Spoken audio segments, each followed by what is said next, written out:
Hello, everyone. I am Aurora Elmore. I'm the Cooperative Institute Manager for NOAA Ocean Exploration. Thanks so much for joining us today. This is NOAA's Science Seminar, and this is the third webinar in a six-part series about NOAA's Ocean Exploration Cooperative Institute, or OECI. Throughout the webinars, we'll meet the OECI team and hear about their exciting projects in deep sea exploration. The OECI is a partnership between NOAA, University of Rhode Island, Woods Hole Oceanographic Institute, University of Southern Mississippi, the University of New Hampshire, and the nonprofit Ocean Exploration Trust. Before we begin today, here's some general information about today's webinar. This presentation is being recorded and will be posted with closed captioning shortly after the webinar. Live closed captioning is available now, and the link has been posted in the YouTube description and should be down below. We encourage audience questions to come in throughout the presentation today. You'll be able to ask questions in the live YouTube chat box, but in order to do that, you must be signed in to a YouTube account. For those of you with a noaa.gov email address, in order to ask a question, you'll need to either sign into your YouTube with your personal email address, or you can email your questions to oeci_questions@uri.edu.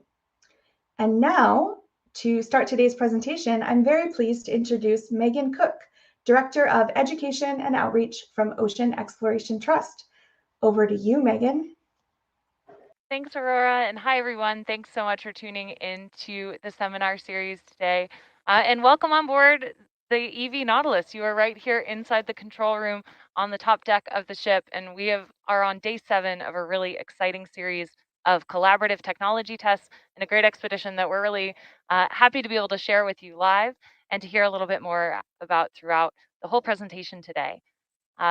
Ocean Exploration Trust, the nonprofit that I'm affiliated with, is really proud to be part of the OECI and to be one of those partners.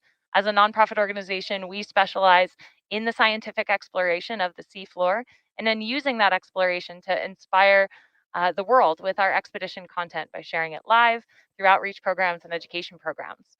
So for the last 13 years, we are really happy to be working on this giant task, right, to push back the boundary of what we know about the ocean and what is unknown, and invite millions of people to be part of the process, getting to know the teams that do it. Our expeditions have taken us all around the world, and you can visit and learn more about everything we're going to share with you today on nautiluslive.org that you're seeing there. Go with us through the years to see all the spots we've been and where we'll be in the future. We utilize expeditions aboard our ship to engage a new generation by embedding students and interns in our expeditions. You'll hear a little bit more later about how students and early career professionals have been part of this mission. And we share everything through telepresence 24 hours a day, 7 days a week, months and months on end. So within the CI and all the expertise that comes together with the partners, what we really bring is an operational understanding of going to sea, putting technology through its paces and at sea, and integrating teams together to do that. We do that with mapping the seafloor and with robotic exploration. And this week we've pushed ourselves with some new types of technology and robotic exploration. So I want to show you a little bit about Nautilus just to set the stage before we jump around to the team members who've taken some time out of their day to talk with us today. So here, Exploration Vessel Nautilus is a 24-foot long platform. She has berthing capacity for 50 people and has moved around the world, a globally capable ship. This is our home for interdisciplinary research and exploration. In the last 2 weeks, or about 10 days or so, counting mobilization, we've been home to the Ocean Exploration Cooperative Institute technology testing mission. So let me give you a few more views around the ship here. We are off the coast of Southern California It is an absolutely beautiful day. Gosh, the sun came out today. It's been overcast the whole week, and we have calm seas and a beautiful sun today. It was fantastic. So that's a look at the bow. A few shipping containers around, shipping container ships. We could talk a little bit more about that if we like. But if we take a look at the back deck, we are actually right in between some operations. We've just recovered a piece of technology we'll hear a lot more about, the Mesobot, black and yellow, there in the center of the main deck. And we'll talk more also about the hybrid ROV, Nereid Under Ice, or NUI, the orange and red there on the side. We'll get a look around the ship here to the wet lab, our science station on board the ship, and also right now the operations base for pre-dives for Mesobot. And then we'll take a look at our ROV hangar, which, while typically home to a massive Jeep-size robotic vehicle, has now been turned into a workshop and a mobilization space for the Nereid team. We'll check back around. We're right amidst a dive evolution, changing from mid-water exploration with Mesobot to a seafloor exploration mission with NUI. So we'll keep checking around the ship and keep you apprised of all the action.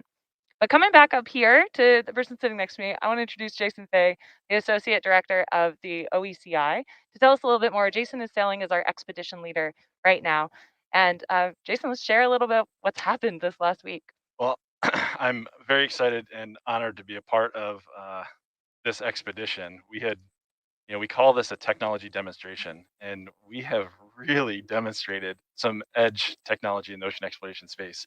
The fundamentals of the Cooperative Institute are to bring the individual components of what the institutions and the partners are good at and combine them together to something that's greater than those parts, right? And I think this expedition is a perfect example of it. And this is really the first expedition for the CI where we have come together like this, as multiple partners working together for a single objective, this technology demonstration. So not only do we have exceptional vehicles from the Woods Hole Oceanographic Institution, but then we've been able to share that with the OET team and having the capability of Nautilus not only as a platform, but then the outreach stuff has been just awesome to be a part of. And if we could throw that slide up, I'll talk through some of the, where we're going as a cooperative institute with these technology demonstrations, because really our goal is to get more out of the exploration dollars that we put into it. And really the big cost item in an exploration mission is typically ship time, right? So if we can onboard technologies that can operate independently from the ship and complete some exploration objective, we can then have the ship do what it's good at and have basically a twofer, for that ship day. And so if we go back, I'll talk through, you can kind of see it on this slide. This is great. So at the University of New Hampshire, we have you'll hear all more about this through all these vehicles through the seminars that are have happened or are upcoming. But we envision over the next couple of years using the DRIX autonomous surface vessel in collaboration with the Mesobot that we have here today.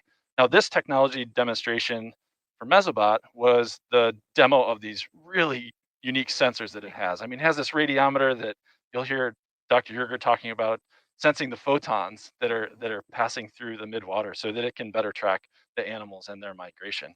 And it has this eDNA sampler that when we go to the wet lab here in a few minutes, maybe catch a glimpse of those samples being actually processed because it just got back from a dive. So it's the idea that DRIX could be operating off of Nautilus, tending and providing situation awareness for the folks on board Nautilus of what Mesobot was doing, but not consume the ship with directly following Mesobot. And that's what we've done for the Mesobot dives over this cruise, is when it's deployed in the water, this expensive ship follows the robot around. And that's fine where we are with the technology now, but we have this vision of doing so much more and extending the range of the vehicles and the capability of the ship, and just to get more exploration done, because there's a ton to do.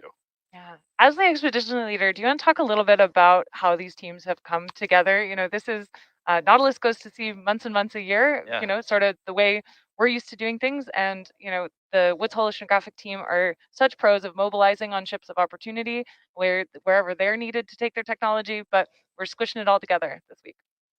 Yeah, so it was a lot in 5 days. It really was. But I really appreciated the openness of the OET team to flex to the needs of the WHOI teams, right?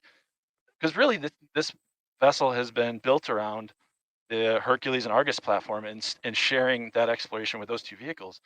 So I think one thing that we realized as soon as we started is that the control vans on Nautilus and the increased capability that's been added over the recent years was a huge Benny for us. We were able to integrate the NOAA team into the control van, and then we were able, based on You that. can see their Oh, yeah. penguin screens here from Nereid Under Ice. They Right. have two control computers, penguin and polar bear. And so Yeah. we've had them, those monitors popping up all over the ship.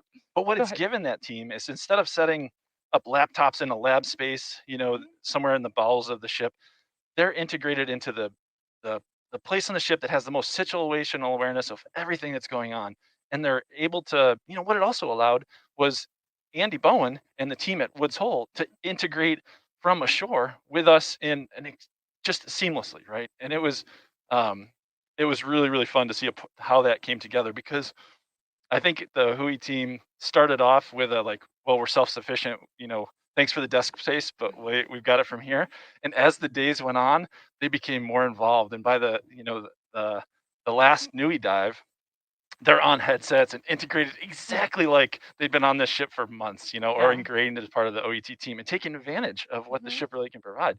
And so for me, that's the benefit of the Cooperative Institute, is really, now that they have been exposed to Nautilus and that integration, they're going to want to come back. And this partnership's only going to be richer, right, as we move forward. Yeah, well, we'll have lots more questions, but I want to take you to another one of our teammates down on the back deck right now, Dr. Dana Yerger. Dana, one of the most poorly explored regions of the entire ocean is the midwater. Do you want to introduce us to your vehicle Mesobot and what we're doing to start exploring that region? Sure. Well, I should say that scientists have been exploring the midwater ocean probably since Beebe and Barton back in the 30s. But it is a field where, despite all the great technology that had been developed, we still feel like more technology, better, matched technology can really greatly add to our scientific access to the midwater. And this is our robot Mesobot, which was specifically designed for midwater research. It's a hybrid vehicle in that it can run on a thin fiber optic tether, or it can run completely autonomously, as it has on this trip. It has 3 cameras, 2 stereo cameras, and a science camera. Lights to go with it, red and white lights. And one of its secret weapons on this trip is this radiometer, designed by our good friend Alan Adams and his colleague Jake Bernstein at Oceanic Labs. It's essentially a light meter, but that's not really giving full service to it, because it is extraordinarily sensitive. It can measure the downwelling irradiance at the base of the twilight zone, so close to 1,000 meters in the middle of the day, and it has fabulous dynamic range, 7 or 8 decades of dynamic range. So that's really part of helping us understand the lightscape, if you will, which actually really rules the midwater. If you're going to explore the seafloor, you need a bathymetric map. If you're going to explore the midwater, you need to know what's going on with the light levels, because that's what drives a substantial fraction of the animals that live there. So Mesobot can go down and explore, and just today, it's still wet. It was using that radiometer to actively follow those lines of constant illumination, if you will, isolooms. So it was behaving like a midwater animal, and we had a big success with that just this morning, and we're really thrilled. It also has an eDNA sampler on board, which is another new development. So those samplers work by pumping water through filters. They're right down here. We can carry 48 filters, and they can pump at a pretty high rate through several different kinds of filters. And then those filters are, on this expedition, they're put in a freezer.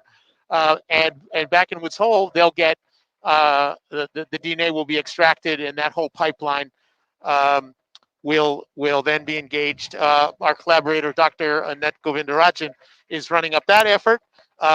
She's not on the vessel. A member of her laboratory, Erin Freitz, is here, and she was able to be the sort of remote agent and that went very successful. Alan Adams and his team, Louis, also designed this, and one of its features is that it's very easy to use at sea. If you got 48 filters and every filter takes you 5 minutes, you're going to be at that for a long time. Well, every filter on this to install it takes just seconds. So they really thought that through, and operationally, we've had a big success. We're very eager to see. Whoa, sorry, rolling a bit here. We're live at sea.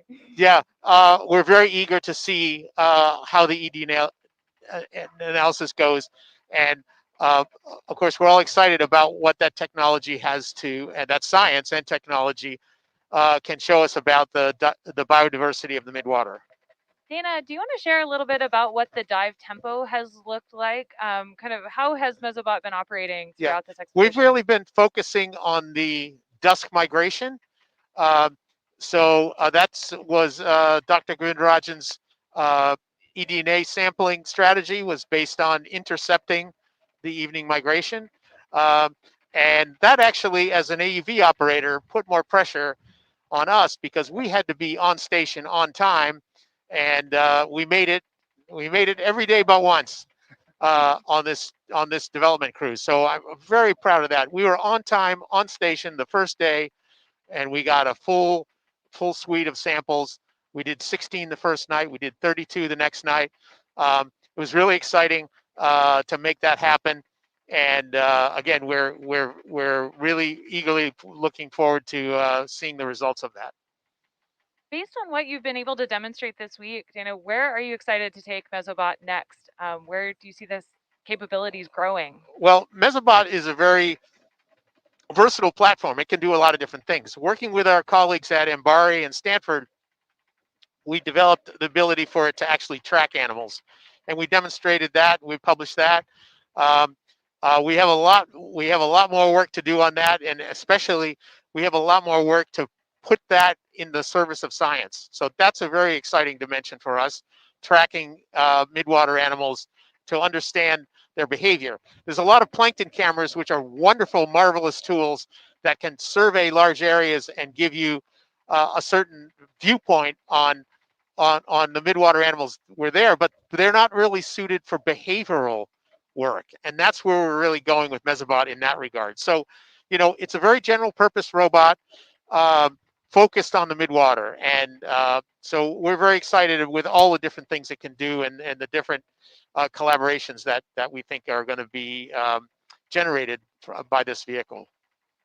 This has been fantastic, Dana. It's been so fun to see the Mesobot diving in each night and knowing that it's, lurking down in the dark, seeing something we haven't seen before. Well, Dana can't see the screen, but we did flash the EK80 video, and we did Oh, show yeah. that sped up video with the migration, and that green stripe that moves from the top of the screen to the bottom or vice versa is the migration that he was talking about. And from us, monitoring the Mesobot's activities, we see its depth, but then we also have this other sonar feed that's showing us where the animals are going, and we're watching the depth of the migration and the depth that Mesobot's at, and we're knowing that we hit it, and it was this very exciting but kind of disconnected from the vehicle moment. Yeah. Well, I should say a big theme of our work here is really trying to expand the existing model of midwater exploration, and so that involves certainly embracing a lot of the traditional tools, but also developing these new ones. Another instrument that we had is the digital autonomous video plankton recorder, which is a system that's been around for a long time. It's very capable. Cabell Davis at WHOI invented it, and it's now a commercial product. You can buy one. So that's basically an underwater microscope that you can lower up and down. So it makes fabulous images. Again, it can't do the behavioral work that something like Mesobot can do, but it's good for surveying things. So we had the VPR, we had the EK80, we have Mesobot, we have all these different tools, and we're trying to bring them all together. And with the Mesobot, with the radiometer and the eDNA, all these different components, we're really hoping that we can contribute to the concept of midwater exploration, much as the Nautilus has contributed to redefining what seafloor exploration is. This is much different. You need much different tools for the midwater, and we're trying to bring those all up to speed and figure out how they all fit together. Thank you so much, Dana. I hope you'll stick around on deck there for us to get some questions from the audience. Remember, you can put them into the YouTube chat if you have those questions, or submit them through the email address shared before if you would like to send them in that way instead. Not to put too fine of a point on it, but it was so exciting with Mesobot. Mesobot was new to Nautilus first time. EK80 sonar, new to Nautilus for the first time. DAVPR, digital autonomous video plankton recorder, new. So we've, it's been fantastic, just like putting all of these pieces really together. We've got a bounty of data from it, right? Like, it turned out great. It's just fantastic. Fantastic.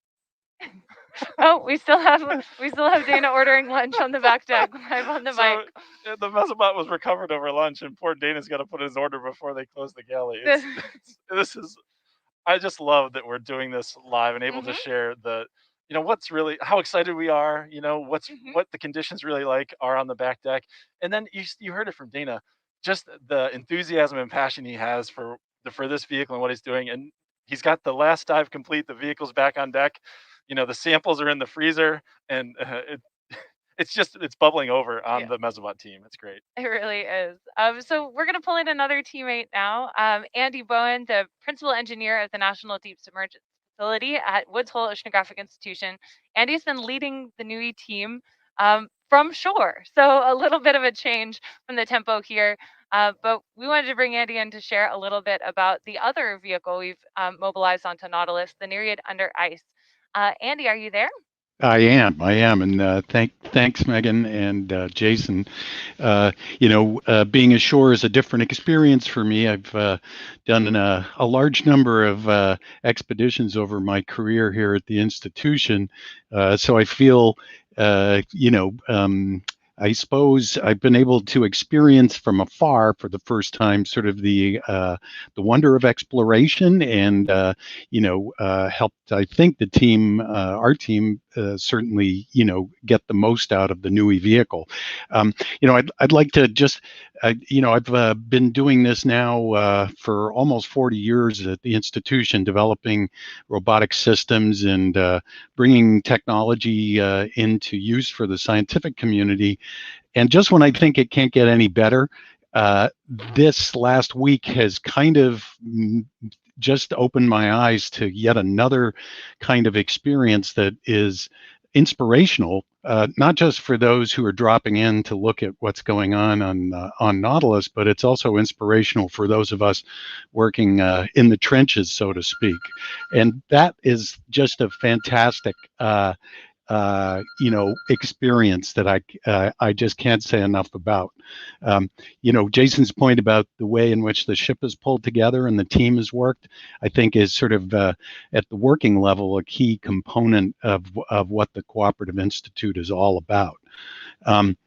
If I talk about the NOAA vehicle and its role in what we're doing on this particular expedition, NOAA is an outgrowth of a vehicle that we built a number of years ago to go to the deepest part of the ocean, to the bottom of the Mariana Trench. And one of the things that was key to that vehicle was a new kind of tethering concept. And the idea that a vehicle could be both an autonomous vehicle, or so-called AUV, as well as a tethered vehicle, or ROV. And NERI has blurred the difference between those two things. And an outgrowth of that project has been the vehicle that's on board Nautilus today, called Nereid Under Ice. And instead of reaching the deepest part of the ocean, Nereid Under Ice, as the name suggests, is designed to use that novel tethering concept to explore under ice cover, where otherwise, using traditional technologies like tethered vehicles, for example, you're restricted from your ability to gain access to the deep ocean. And NOAA's been used successfully in this really harsh environment to explore the seafloor and the unique ecosystem that exists at high latitudes. The quality that the vehicle embodies as I mentioned, is this ability to operate as both an autonomous system and as a tethered vehicle. And that's a big part of what we've been working through and demonstrating here on board Nautilus. Is the idea that, and in fact, a number of dives were dedicated to the type of technology or capability that I think speaks to the idea of building this sort of broader footprint of exploration. So NOAA was deployed early on in the cruise and was used in its autonomous mode to do the sort of thing that that AUVs have become quite adept at, and that's to map the seafloor. But instead of having to recover the vehicle, we actually performed a rendezvous with the Argus vehicle while NOAA was on the seafloor, and actually offloaded mapping products that had been processed on board the NOAA vehicle. We offloaded them through a unique communications wireless system that's based on laser communications through water. So it's essentially, Argus was effectively almost an undersea hotspot. And you can see here the image taken by Argus looking at NOAA with that unique communications system. And that allowed us not only to upload mapping products, but also to take over direct control of NOAA using that wireless link. And the images shot here show NOAA just a few days ago with its sampling system opened and the manipulator arm deployed, where we were able to actually take direct control of the vehicle from the control van on board Nautilus, and in real time change the nature of the mission to go from that autonomous vehicle to that tethered vehicle where it's virtually tethered, in this case using the optical modem, and took a bunch of samples to demonstrate the sort of full spectrum of capability. So from mapping to sampling, all using the same platform while underway. And that is really exciting and something that's never been done before. And, you know, I think it sort of speaks to the power of this particular technology demonstration and the partnership that we've been exploring and forging. And I really think it's set us on an incredibly productive path for the future, where we're going to be able to expand these capabilities even to a greater extent. And that, as an engineer, I use the word inspiration. You know, that to me is part of what really has been kind of an altering experience this week, aside from the fact from having to be stuck on board or not stuck on board, not able to have the great food or order my lunch. Unfortunately, do it all sitting here in Woods Hole in my office. So that's a quick 360 tour of what we've been up to. There are other aspects of the program that we might get into, but I just couldn't be more pleased, more excited, and more grateful for this opportunity and what we've been able to do during this trip. It's really been spectacular, Andy. I know you were right there with us, along with everyone who's watching on Nautilus Live. But Jason and I were right here during those optical comms dives, where we were in the other seats and we were peering through the window. And the normal Nautilus control van has about 8 stations for people to be in, and we had maybe double that number of people just all together in Vaux ashore. Yeah, and it wasn't because those people were necessary. It was because what was happening was so cool that everybody wanted to be a part of it. I mean, Dr. Ballard's storming in and sitting right in the front row, and it was just a thing that we didn't want to miss, was this optical modem connection. And then, you know, we got to the point where the engineers at WHOI were actually able to move the manipulator from Woods Hole, Massachusetts, through all the satellites and through the optical modem and all the way down to NOAA. And that was just something really cool to be a part of, you know, because in our vision for the, you know, the arc of these collaborating vehicles extending the range of the ship, you know, in the far future, you can imagine that the optical modem is lowered from something like Trix or a surface node, and the AUV is collecting samples and we're directing that while the ship's off doing something else, you know. And I mean, I think some folks might say that's that weren't here and didn't experience this with us, that's, oh, no, we'll never be able to do that. But I'll tell you what, everybody on this boat is convinced that we can get there. We saw the hint of it on this cruise, and that's what's going to really lead us from, kind of plodding along to sprinting towards the next goal, because it's that enthusiasm. Andy, I have to ask, we have 3:00 cookie time on board the ship. We should have sent you some cookies so you could be really part of that experience. Yep, but definitely. Can you tell us a little bit about during those operations? We know what it felt like and looked like here, but what was it like being in the office there and working with the engineers there? Well, I have to say, Jason brought up the idea of being able to control NOAA, and that was really quite spectacular, to be honest. Right, we had the ability to not only get the sonar data in real time off NOAA that gave us a map of the area that had mapped only a few short minutes previously, and that just blows my mind. I mean, I have been doing this long enough that the idea of those maps taking days or weeks to produce instead of, in this instance, just minutes, we had them pop out here in Woods Hole, and we were able to actually send commands to NOAA from here in Woods Hole that changed its behavior, not only driving the manipulator, but loading new missions. So the concept really was demonstrated, I think, in very clear form, where we were able to look at that map and say, you know what, we want to execute a survey of this area in more detail and gather yet another data set. And all that information was done in a transparent way from a shore-based station. That, to me, is setting us on really the righteous path for the future. And as Jason mentioned, not to take anything away from the importance of being at sea on a research vessel, that will never change. But the idea that collaboration between robots and between technicians, engineers, and scientists ashore has really opened my eyes to yet another dimension of what telepresence really enables. Absolutely. Telescience really got pushed forward for our team last year out of necessity during the pandemic, as we had people leading expeditions from shore as they weren't able to come on board the mission. And the idea that we could move that not only to the science, but to the operations, to the outreach, thinking about it just makes the whole picture bigger, right? It can create space and opportunities for inclusion that aren't present always in getting one of the coveted bunks aboard a ship, and thinking about how we could use those opportunities differently and more equitably.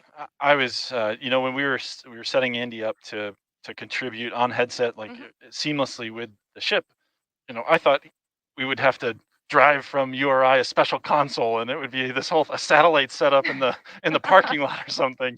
And the guy says, no, I'll just send him an email with the link, right? And so I think the inclusion, where we're getting with this technology, our partners at USM or Tuskegee or UNH are all going to be able to contribute, and anyone at NOAA. I mean, just the pool is or the expanse of who can contribute to us, and particularly when we're doing this, we have experts out on the ship with us now that are solving problems that are way above my head. And I've been wicked impressed with the capability of the WHOI team, but there is things that they still don't know, right? And to be able to have that one person contribute to something that is on the fringe of, technology that we've got here. And I think you might see it this afternoon on the live feed, is Gideon and Matt demonstrate this autonomous manipulation. If the dive goes well, they can't have their whole team on board, right? They got 2 bunks. And so the collaboration necessary to support them on this very developmental initiative is going to come from all over. And it's really powerful, and it's comforting as a person on the ship, knowing that we don't have to know it all, right? Yeah. We can easily ask these questions and get support. And yesterday we had manufacturers contributing, with technical insights. It was really, really exceptional to be a part of this, the whole arc of this expedition, from mobilization, integration, and then to see everybody coming off the bench to help. It was super fun. Just how it should be, I guess.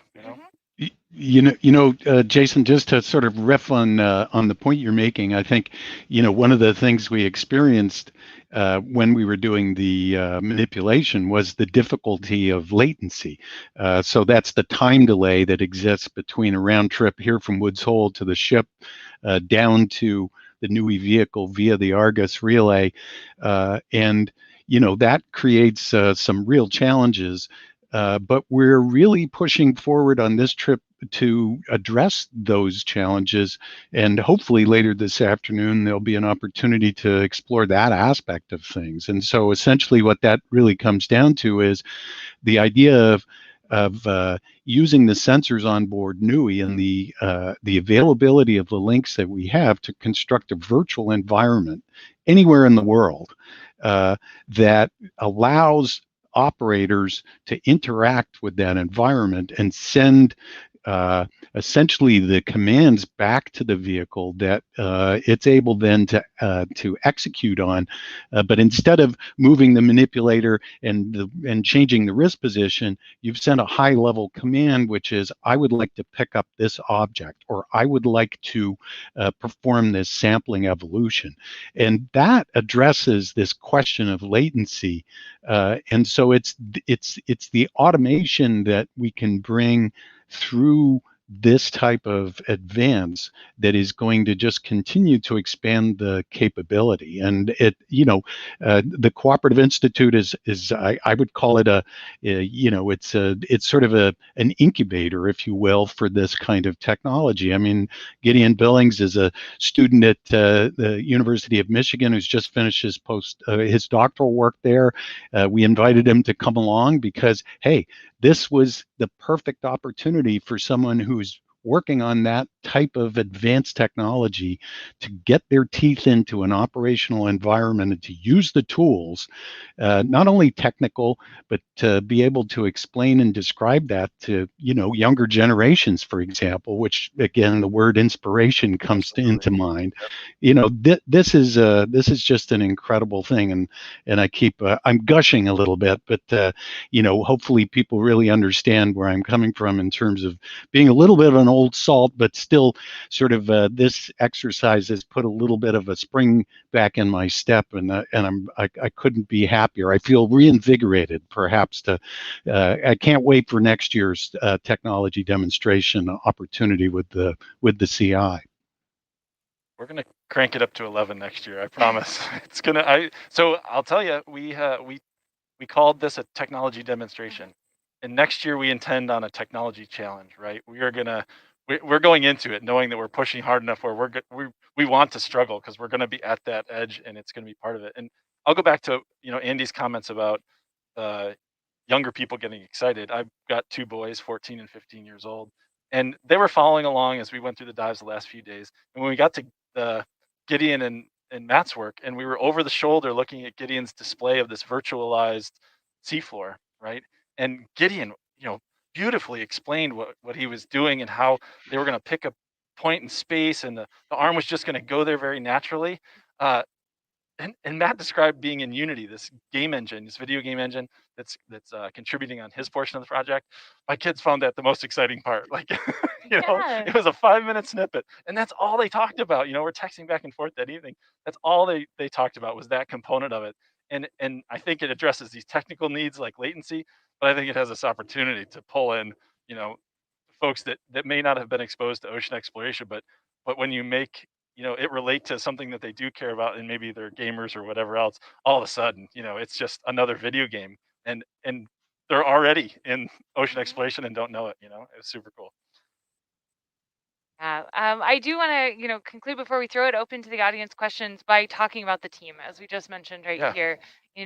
This mission came together with the help of so many people ashore and so many people on the ship. And we really believe strongly in the power of role modeling here at OET. So that is interwoven throughout our whole expedition. So on nautiluslive.org, in addition to all the outreach programs that we run, we also have bios of these individual students and every single person on board. You can go there and check out the team, learn a little bit like what jobs have they had in their career that led them to this place? What advice would they give to someone who wants a career like theirs someday? And we really like to uplift and hold those people there to share them through the website and to share their really important work. We're working on those last crew headshots right now. It's my mission, but in the last day here on board, I've got to get it done before I take off. There's no staff page without a few. Yeah, we gotta missing, get it. so. Gotta get a few there. But the flexibility of Nautilus's 50 bunks also really means that on every mission we take around the world, we invest on placing some of those bunks dedicated to our education and outreach programs, bringing educators, bringing students, bringing early career professionals, and getting them involved in this. And I think that's something that only becomes more powerful as we have these technology tools. Yep. And the reason why you don't hear some of those voices on the cruise this time is we've reduced the number of people that we'll have on board due to the COVID protocols. So we have a few bunks that are open in case we need to isolate someone, and we're all kind of really well aware of the restrictions that can be put on our lives to keep everyone safe. And I think that's really the reason why. Yeah, and we'll just continue to be able to. I had another point. It was really and good. Another thing. We got to get to questions because Dana's standing on the back deck. I know, Dana's there. Hanging out. And I know his lunch order is probably just a few feet out of camera. And he Definitely. So last thing I want to share about the team is just how much everyone has contributed to telling this story. This has been a huge success from the storytelling standpoint. And, to all of our colleagues at NOAA, just want to share how exciting it is to be able to introduce people to exploration really in this way through explorers. We've hosted 24 live ship-to-shore interactions, which are one-on-ones with classrooms, students from pre-K, we talked to 4-year-olds today, to college, community water festival. We've talked with folks in 11 states and 4 countries in the last week from here. We've produced 4 video pieces for YouTube that have been shared tens of thousands of times already across the internet. And we've hosted 3 live events like this, Q&As on YouTube that have had 11,000 views, getting to meet engineers and hear about technology, get your own questions answered. So similar to how we're gonna just throw the floor open here to you all and answer the questions that you wanna know about this expedition. It's really been fantastic to amplify this opportunity and help people find their way in to get their curiosity answered. Yep. So yeah, we would love to answer some questions that have come in here. Let's see. Maybe we'll go to Dana. A question is, when the AUVs are in the water, what are the different screens you see? Dana, could you talk us through some of the data displays you've been working based off of for the last week? Well, we get tiny little snippets of data, tiny, in real time through the acoustic link. So we and we track it acoustically. So in real time, we know a little bit about what's going on. So for example, today we were as it was following the ISO looms, we were getting a real-time updates on what the downwelling irradiance that it was actually measuring, and we could see that it was actually working. Once we crack the vehicle open, that's Christmas morning, really. We don't actually crack it open. We connect a fiber optic cable to it, but obviously the vehicle state. How did the vehicle behave? That's of prime interest to me. But then we carry conventional instruments, all the usual suspects, EcoPuck and CTD. We have a very flexible capability for carrying many different kinds of those. And then of course video. We do stills. We do machine vision stereo, and that's of course a fabulous amount of data when we're running those systems. And then finally, we have the sensor du jour, right? So we have the radiometer. We'd love to and we've had conversations with other people about different kinds of sensors to put on. So when you have a flexible platform, we got plenty of payload. We're carrying the eDNA samplers here, and I think we have 40 pounds of lead on the vehicle. So any vehicle designers out there will know that we're in good shape with regard to our buoyancy. We have lots of onboard electrical energy. We were doing 5 or 6 hour dives, and we were using less than 20% of the battery pack of the vehicle. So we have at least a day of endurance, although we've never been in an operational situation to exploit that. So the vehicle learns a lot about the ocean. Of course, it knows a lot about itself. And if you want to make sure the vehicle stays healthy, you have to look at that information really carefully as well. Awesome. Andy, I'll throw the next question to you. Someone wants to know what NOAA dive was full of gems. Do you have a favorite dive that's happened during this expedition? Wow. I would say that they're part of it. To answer it honestly, I'd say it's part of a sort of continuum, I guess, in the sense that the early dives that where we were using NUI in its sort of virtually tethered mode, connected to Argus via the optical modem, or by executing or issuing acoustic commands to the vehicle. Watching all of that from here, being able to see the control panel of NUI, know what the depth and the heading and the various state of the vehicle were from an engineering and kind of nerdy perspective, that to me maybe isn't an answer that really grabs you, but it sort of engages my imagination and our imagination, I'm sure, as a group, as to where this really is going. So yeah, seeing NUI on the seafloor, being controlled, being able to drive it from here, just was really a spectacular sort of aha moment, I think. That's awesome. Thank you. Dana, same question to you. Do you have a favorite dive? Do you have one that stands out from this Well, mission? I got to claim a tie. Our first dive when we did the eDNA sampling, on time, at the right place at the right time, a full sampler full of, samples collected. That was a thrill. And then finally, today's dive.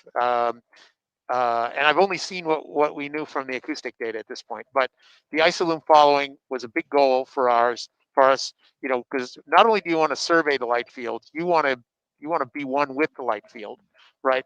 If you're going to survey the midwater, depth is, most vehicles would do it at constant depth. Well, that's a pretty arbitrary. That's not how the animals see the world. They see density or they see light levels, and so we want Mesobot to be able to conduct its midwater surveys as unobtrusively as possible, and following the natural cues that our science collaborators tell us that the animals actually use. So we were thrilled today to get that working, and we got a great demonstration. So I call a tie. That's a great answer. Do you have a favorite dive? The enthusiasm I saw ashore about the the optical modem dive with the remote manipulation, and then when Gideon described where we're going on this potentially next dive, I fed off the energy that I was getting from others, and their excitement, and that really was not. I am in love with Mesobot. I think Mesobot has a place on the ship during every expedition, right, to collect midwater samples and to push the methodology for characterizing the midwater, and I think that's a real CI goal, is to develop that. But man, was it cool to be a part of that remote manipulation, and it was the energy of the people that were involved, and I think if you tune in on Nautilus Live and you hit that right moment where we're in that, you really can get a sense for it too. It's contagious even over the internet, and that was fun to be a part of. Absolutely. Andy, I want to bring you back in. We are not done yet. Some questions coming in. I think NUI is a spectacular transformer, right? We have gotten to see NUI do many different things throughout this week, but we're not done. We are going to launch here just shortly for another NUI dive. I'm wondering if you can tell us a little bit more about the tether solution that we are going to go forward with for this next dive with the thin tether. Yeah, sure. NUI is a transformer, and many of the things we know it can do, we sort of designed into it. But I would also say that we're constantly kind of exploring its potential as a tool, and that's actually where, as an engineer, there is some gold to be found. For those that have been watching, yesterday was not maybe our greatest day. We had some difficulties with a key part of what we were trying to do during this trip, which was to validate the use of a reusable, very lightweight tether cable. And we had some difficulties with the winch, which is brand new and unfortunately did not function correctly. So we've had to sort of pivot away from that and actually sort of adapt our light fiber capability to the vehicle. once again, sort of on the fly, so that the next dive we will actually be using a very tiny glass fiber instead of a heavy tether cable. And that is going to give us, and this is the type of fiber that NOAA operates in a polar environment with. So we're using that technique in this particular instance. And that will give us a high enough bandwidth connection so that we can really exercise some of the control paradigms that we're interested in as it relates to some of the autonomous manipulation. So ultimately, in the long run, we want to be able to do autonomous manipulation just with acoustics or maybe with an optical modem. But for the moment, we really need that real-time connection, and that's what today's dive is going to be all about. And it is going to use our old friend, the very tiny, it's about the diameter of a human hair, that tethers NOAA to Nautilus, and the team have adapted to the circumstances, and hopefully everything that they've done is going to produce the desired outcome, and we'll know about that in I think a few short minutes, if I'm not mistaken. That's right. That's right. Andy, another viewer question coming in from Connor on YouTube. They would like to know, when it comes to the optical link, what are we actually getting back and forth? Is it raw, like binary ones and zeros, or what does that data stream look like that's coming through the optic? Yeah, so one of the things is that efforts like this have a lot of different dimensions. It's a bit like an orchestra, and you're asking how one plays the flute. And unfortunately, I'm not an expert in flute playing, but I do know how to conduct the orchestra. So, to your point, my understanding of the intricacies of this is it's essentially flashing light at rates that allow us to transmit 0 and 1s between the two nodes. So one being NOAA and the other being the Argus vehicle. And so the image you're seeing now, the flashing of the light is far too rapid for us to capture with the video cameras, but it's rapid nonetheless. And in each one of those flashes is embedded information that constitutes digital information, similar to what we're all used to using with cell phones, for example. It is perhaps in some ways very similar. But as most of you know, the ocean is sort of opaque when it comes to the idea of sending signals like radio or electromagnetic radiation at the sort of levels necessary for cell phone communications. And so this is essentially our best present effort at providing high bandwidth communications without actually having that physical connection. It's really a mind-blowing capability, and it's being used in ways that I think its designers never intended. And that's really the beauty of technology, is ideally you don't want to be constrained by anything other than the imagination of the people that are going to put it to use. And I think that's exactly what we're seeing here with the use of the optical modem for this particular application. Definitely. That was amazing to see. And there's also this kind of traffic cop dimension to it, of thinking about, it is not equal blinks 1 and 1. You can change the rate and the portion of the information that's coming as an uplink versus a down, the same way you might think about at home knowing what your internet speed uplink and downlink is, or upgrading your connection if you want another connection.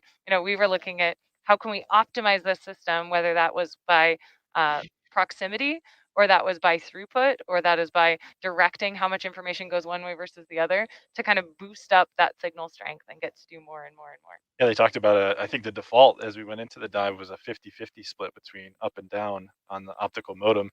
And, they were able to tune that to 90-10, and then all of a sudden the video feeds become stable. And we realized like those simple tweaks, were critical to allowing this, the dive objective to happen. Definitely. All right, we're going to take a turn here. We have a different viewer question who wants to know, we'll do this rapid fire round, the weirdest thing you have found on the seafloor, or I'll let you expand that out to the weirdest thing your vehicle has seen or detected. Dana, I'm coming to you first for the midwater creatures. Oh, Dana, I don't think we have your mic packed. Oh, I did when I ordered my lunch. But Ah. I would say it was when with Dr. Ballard and Dr. John Delaney from the University of Washington, we went out to the Endeavour vent field for one of the first ROV dives, not the first, but one of the very early ROV dives in that environment. And I was overwhelmed by the beauty, by the technical challenge, and it was just an awesome experience. And you know, the reflecting pools underneath the flanges, and all the animals, of course, and the massive spires. I have to say that was you know, for a never ever person in vent exploration, that was a milestone. That is a huge one. That is a great one. Andy, let's go to the same question for you. What is the weirdest thing you have found on the seafloor, or your favorite thing that one of your vehicles has spotted on the seafloor? I have to say, you know, there's a long list of things, but the one that comes to mind immediately is a molten pool of sulfur on the seafloor. So this is associated with you know, volcanic activity on the seafloor. Sulfur had been expelled into or onto the seafloor, and it created a lake, if you will, similar perhaps to what one maybe has seen in a caldera and a volcano, but this was liquid sulfur, and you could see it with the Jason vehicle, and actually it was sampled by dipping an ad hoc sampler, I think made out of a coffee can, with the manipulator, because you didn't want to get the vehicle into the sulfur, but dipping a cup to take some samples of that molten sulfur. Just sort of mind blowing. That is a great one. Jason, same thing. Quickly, we were off the coast here in California on my last cruise and identified concretions, these spherical stones, you know, and it was just something that I never thought that you would stumble upon, especially here so close to the United States, where you almost assume that, oh, we know everything that's off the coast of the United States. We've got to, right? And sure enough, you know, you see these formations, these geologic formations that are really, really impressive. And it was neat to know that there's still these mysteries in our own EEZ. Oh, absolutely. So if you want to see any of those things, you know, who knows when the next molten sulfur will arrive, Right, the next yeah. time we have the opportunity to dive on a volcanic feature like that. You can stay tuned and explore with us on Nautilus Live. And, you know, we're just so grateful to the NOAA Ocean Exploration Cooperative Institute for getting to bring us together and to think about these technologies and to push and to try different things throughout this week. And, you know, really proud of all of these successes. Anything last words will go to you, Jason? Anything you are particularly looking forward to as we go forward? I really can't wait to extend the collaboration that we've seen on this cruise to the other partners, right? To have UNH and University of Southern Mississippi really involved in a rich way, and they all have their expertise. And you know, if we, I can't wait if we can do this with 3 partners on board. I can't wait when we have that full collaboration. You know, and next year for the CI, we do have these unique, you know, WHOI and USM out on a cruise together with Nautilus, and the, you know, we're constantly shuffling the deck and mixing the parts together, and it's really going to be the benefit of all of us, and I can't wait to see that. Awesome. Well, keep following with us. We can't wait to share it all with you. Wow, thanks so much, Megan. I want to thank our hosts for today, Ocean Exploration Trust, and all of our guests today, Megan, Jason, Andy, and Dana, who I hope has finally gotten to eat his lunch, for giving us a glimpse into their work. On behalf of all of our guests today, I'd also like to thank you very much for joining us to learn about the Ocean Exploration Cooperative Institute. I would also like to thank all of the OECI partners and NOAA collaborators who make this work possible, especially the University of Rhode Island's Inner Space Center, who produced this webinar. This webinar was the third in a 6-part series highlighting the amazing work of OECI. If you've missed any of the previous programs, they are linked along with upcoming webinars at the site on your screen, uri.edu/OECI/events/NSSS. I hope that you'll be joining us for the next session, which will be on October 20th at 3 p.m. Eastern Time, for our next webinar titled Mapping and Exploring the Ocean with the Next Generation of Uncrewed Surface Vehicles. That will be hosted by OECI partner, University of New Hampshire. Thanks again for joining us today, and we hope to see you next time. Bye, everyone.